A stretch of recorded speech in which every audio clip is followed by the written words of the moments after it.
Please permit me to remind all of us that all items in the office of each senator, every year such item depreciates to the tune of 25%. So at the end of 4 years, the book value becomes zero. So every senator is given an opportunity through formal letter written to each and every one of us. This is a tradition. A tradition every 4 years that's always done. Then you are given the right to either accept or reject the offer to purchase those items. So when you register your acceptance, you can now go away with those items. And you pay. You either pay through cash or through your severance gratuity. You pay before you take it. And they will remove the money automatically for your severance gratuity. And such monies are taken directly to the consolidated revenue fund of the federal government. So those items that were removed legally. And it's tradition in every end of every Senate. So it's possible because our colleague is new, Mr. President. Our colleague is new. He doesn't understand this tradition in the Senate. He's new. Even when excuse me. Even a senator the other time made such mistake, but he didn't go to press. He came and asked us. We told him this is a tradition, and he said, "Oh, that's okay." And he waited, and those items were supplied. As you speak, the management of the National Assembly is preparing to supply those items, new items, to the offices. So what happened was that our colleague did not know this tradition, and it was a mistake on his part. So I think naturally any human being can make a mistake, and I think having known this, I know he's a leader, he's somebody who have chaired the largest party in Africa sometime back, former president of NLC, former governor of a very, very strategic state in this country. So I know anybody can make mistake, and I know he will apologize for this mistake. I know he will apologize. Thank you, Mr. President. Well, this is like an education to almost all of us, particularly the fact that over 70% of us are new in the current 10th Assembly. When I recall when I was in the 8th Assembly, I don't think I signed that form, but my money was deducted from my severance gratuity and sent to the consolidated revenue account of the Federation. So I would like to find out from you, in the event that I took nothing away because I did not take anything, and I did not also sign a form that I was taking something, and yet my money was taken. Is there any remedy for people like us? Because, so I would like to meet you privately, since you are almost a landlord in the Senate. You've been in the National Assembly from 1999, and so I would like to meet you to also express my grievances that deduction was not merited, because I did not take anything away from there, and I know many senators did not take anything away, and except those who agreed to the budget items. That's what you are explaining. There are still a lot of offices that nothing was taken away because they did not sign those forms and they did not purchase those items. So now that it is clear to the public that there was no vandalism, there was no looting, and there is a practice because as a result of depreciation, and it is optional that you either buy those things or you leave them when you are going. Maybe we can give an opportunity now to our colleague, distinguished Senator Oshiomhole, to say something, and we bring this matter to an end. Distinguished Senator Oshiomhole. That I have no respect. In my view, facts are simple.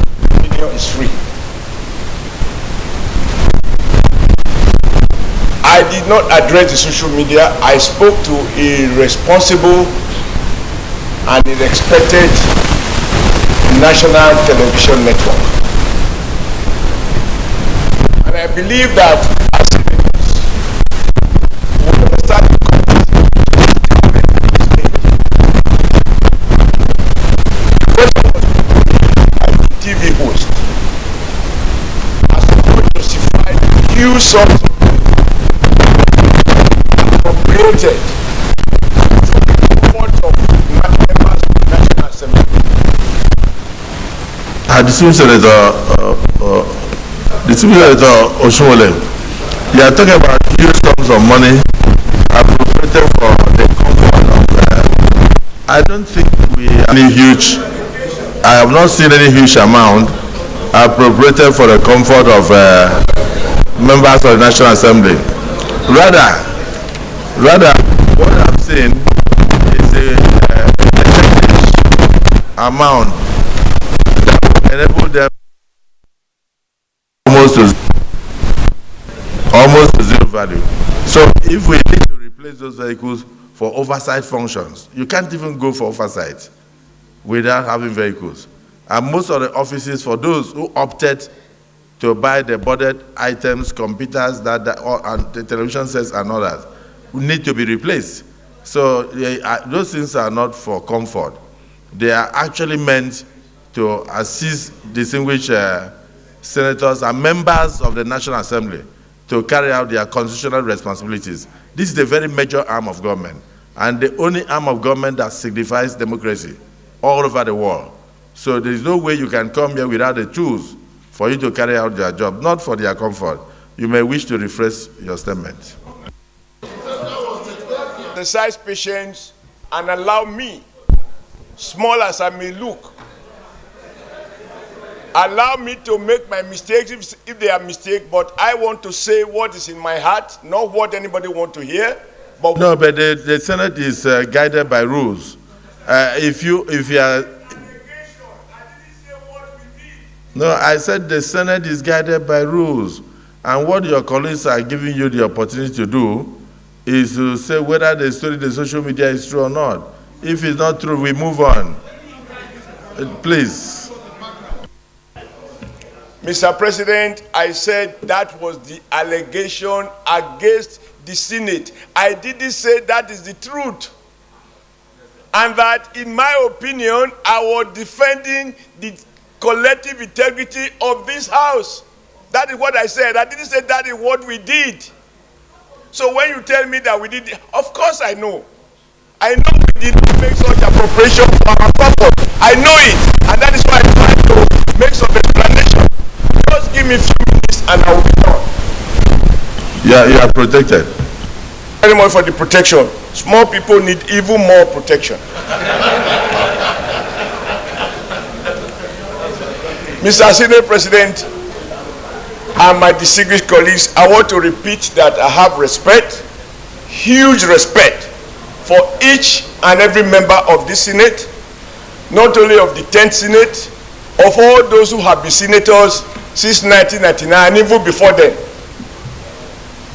as evidenced by the fact that the journey to this place is not easy.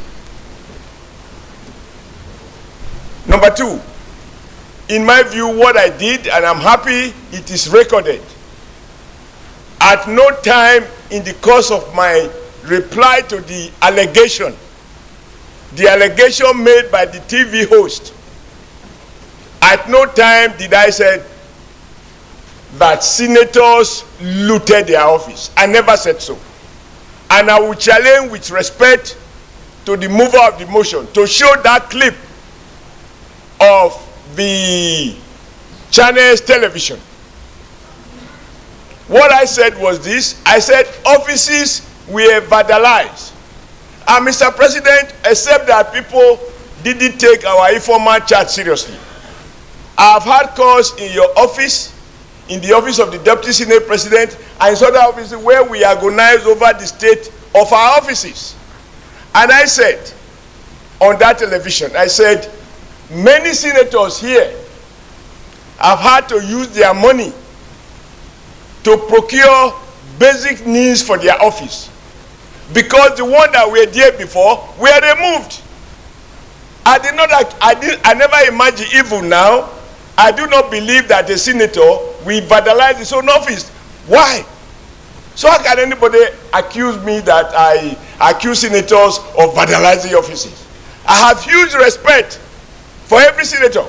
And even if I thought that senators did it, I have the privilege in this house, whether in the open or closed section, to ask those questions as to why senators should be vandalizing their offices. I have never thought so, and I never said so. What I did say is that, contrary to the general impression that even before receiving our salaries, some of us have had to spend personal resources to repaint our offices. And I repainted my office, Mr. Senate President. I bought new carpet for my office. I bought a new television set for my office. Somebody donated a copier for my office, including computer, to be able to function. These are the things I said. And I said many senators have gone through this. And yet, we are being accused of appropriating money for ourselves. And I said, this is not true.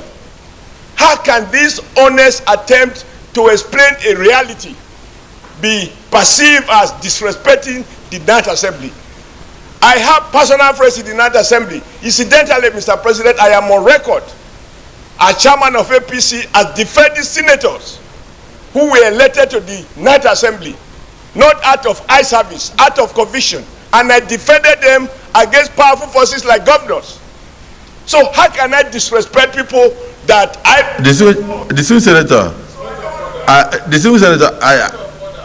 Members that drew up this order. Order 10, read out by distinguished Senator Olamilekon, was not complete.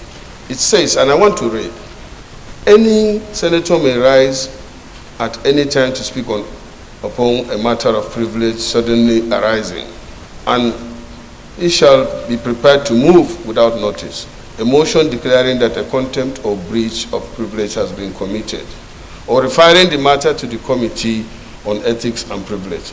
But if the matter is raised in the Committee of the Whole, the matter shall, the chairman shall leave the chair and report progress. The normal thing to do here, Mr. President, distinguished colleagues, is to refer the matter to the Committee on Ethics and Privileges. They will give the two sides opportunity to discuss the matter and come up with it. Instead of us here arguing and trying to wash our dirty linens outside. And that's why I earlier proposed that we go into closed session.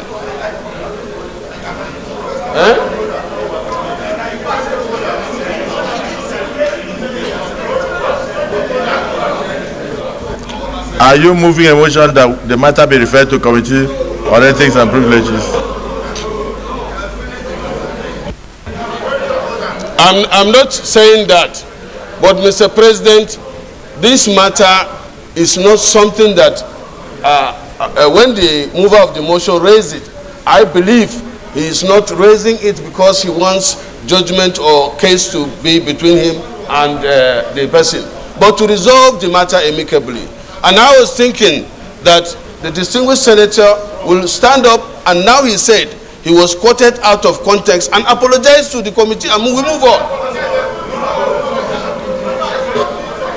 Senator Ismail Akau. Mr. President, my dear respected colleague Suleiman Kau Sumaila Wayapa, representing Kano South Senatorial District. Mr. President, my dear colleague, I think we are overplugging this issue.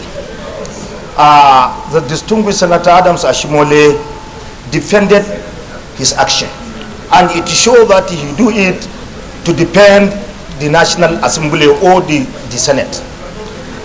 Mr. President, I think